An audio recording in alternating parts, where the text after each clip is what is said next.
இன்றே டவுன்லோட் செய்து உங்கள் ஃபேவரட் ஷோக்களை என்ஜாய் பண்ணுங்க. எல்லாம் முடிஞ்சு போச்சு. என்ன முடிஞ்சு போச்சு? சின்ன குழந்தை மாதிரி ஒண்ணு தெரியாத மாதிரி கேக்குறீங்க. ரெண்டு பேரும் அவ்வளவு பக்கமா படுத்திருந்திருக்கோம். என்ன நடந்துச்சோ அது கூடவா தெரியல. ஏய் ஸ்டாப். ஃபர்ஸ்ட் அழுகிறத நிறுத்து. சின்ன குழந்தை மாதிரி ஓவரா யோசிச்சுட்டு இருக்கிறத நிறுத்து.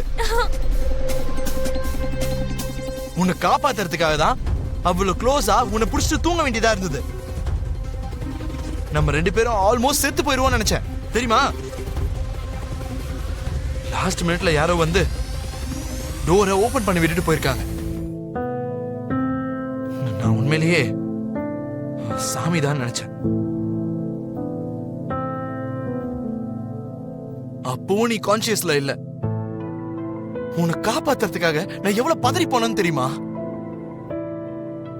நான் அந்த டென்ஷன்ல இருந்தா ஏதோ நடந்து போச்சு நீ வந்து கத்திக்கிட்டு இருக்க.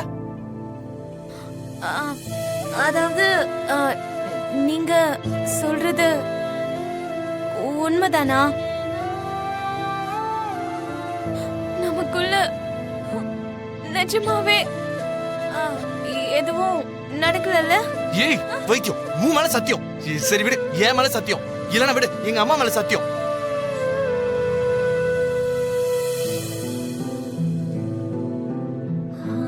அம்மா மேல சத்தியம் பண்ணி சொல்றீங்கன்னா நீங்க கண்டிப்பா உண்மையதான் சொல்றீங்க.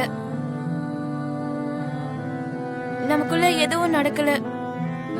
நான் புரிஞ்சுக்கிட்ட, விடுங்க. புரிஞ்சுக்கிட்டல? சரி வா.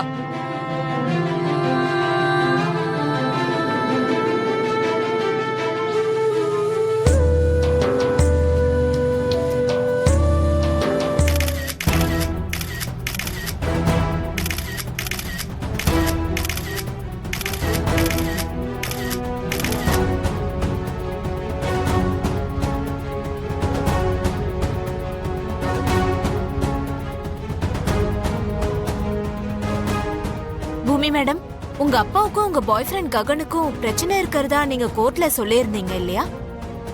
அதனால தான் ரகசியமா ராத்திரி நேரத்துல ககனை மீட் பண்றீங்களா? What nonsense. ஒரு பொண்ணா இருந்துகிட்டு இப்படி எல்லாம் பேசிக்கிட்டு இருக்கீங்க? ஒரு பொண்ணு பையனும் சேர்ந்து இருந்தா தப்பு நடந்திருக்கும் தான் அர்த்தமா? இருந்தாலும் நீங்க ரெண்டு பேரும் இப்படி சந்திக்க வேண்டிய அவசியம் இல்லைல்ல. நீங்க எப்படி சந்திச்சாலும் கோமால இருக்கிற சரத்சந்திராக்கு இது தெரியாதுல்ல. நீங்க ரெண்டு பேரும் சேர்றதுக்கு எந்த தடங்களும் இருக்க கூடாதுன்னு நீங்க தான் சரத்சந்திராவை மர்டர் அட்டெம்ப்ட் பண்ண ட்ரை பண்ணீங்கன்னு எடுத்துக்கலாமா?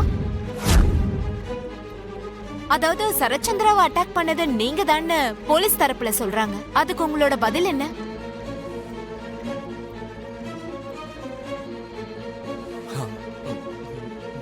No comments. நீங்க இப்படி ரகசியமா சந்திக்கிறது எத்தனை நாளா நடக்குது? ககன் சார், சரத்சந்திரா ஃபேமிலியோட சமரசமாயி நீங்க இவங்களை கல்யாணம் பண்ண வாய்ப்பு இருக்கா? இல்ல இப்படி ரகசியமா தான் சந்திக்க போறோன்னு முடிவு எடுத்திருக்கீங்களா?